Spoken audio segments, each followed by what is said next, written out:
Ozempic, Wegovy, those types of things are GLP-1 receptor agonists.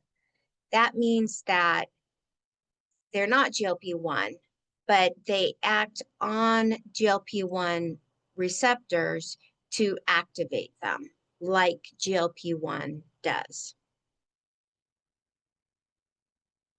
So basically, the difference between all of these GLP-1 receptor agonists is what they're designed to treat and how the dose is given, whether it's injected or it's oral, and how long it lasts.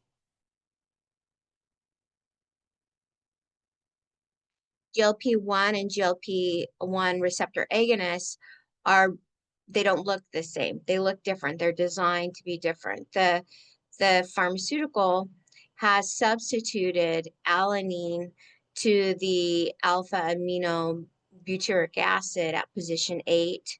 Position 34, lysine is substituted for arginine. And then in position 26, lysine is substituted with a spacer and a C18 fatty diacid chain. So what these substitutions do is make the half-life of GLP-1 or GLP-1 on the receptor much longer. It's not being broken down, it's being preserved, so its effect is ongoing. So the GLP-1 receptor agonists activate the GLP-1 receptors. It's not broken down by DPP-4, and so then there is relaxation of the fundus of the stomach that will make you feel full and bad, like you don't want to eat any food. There'll be a sluggish motility, and insulin will be secreted, and glucagon will be inhibited. It also activates brown fat and increases energy expenditure, again, via the sympathetic nervous system. It'll modify the gut microbiota. It'll increase pancreatic beta cell proliferation, and it's active during the duration of the shot or the oral medication for 1 day to 1 week, so ongoing activation, unlike the minutes that the endogenous GLP-1 is active. So the main difference is that the drug acts longer. They both do the same things, but the drug acts longer.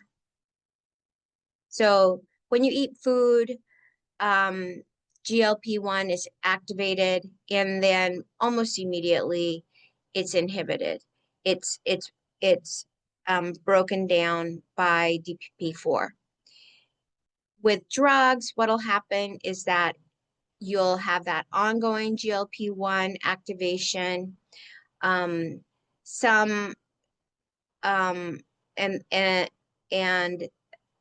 even some drugs are also for inhibiting DPP-4. But in any case, you have the ongoing GLP-1 type activation at the receptor that will increase insulin secretion, increase insulin biosynthesis, increase proliferation of beta cells, decrease the death of the beta cells, and decrease glucagon secretion. In the liver, you'll decrease glucose production. In the stomach, there's decreased gastric emptying. And in the brain, there's less appetite. So this is actually kind of similar to the way that diabetes works, because when you eat, GLP-1 is activated. So the more you eat, the more GLP-1 should be activated. There is increased insulin secretion from the pancreas until the pancreas beta cells wear out. And then there's less insulin secretion after time when the system becomes broken. Same thing happens with endogenous GLP-1. There's slowing of gastric emptying. There's increased pancreatic beta cell proliferation and reduced glucagon release from the pancreas. So the difference with the drug is that you will not have ongoing stimulation of insulin if you're not eating when you're on the GLP-1 receptor agonist. And so your insulin levels will not be as high. And so insulin is very inflammatory. And so on the drug, you would have less inflammation than when you have diabetes. So the receptor agonist for GLP-1 increases myocardial contractility, decreases glucose uptake, decreases appetite, increases the sense of being full, increases insulin, decreases glucagon, decreases liver fat and inflammation, decreases insulin resistance, increases sodium excretion and makes you pee a lot, increases endothelial function, decreases arterial stiffness, decreases inflammation. This will cause a decrease in blood pressure, decreased plasma glucose, decreased body weight, and decreased plasma lipids.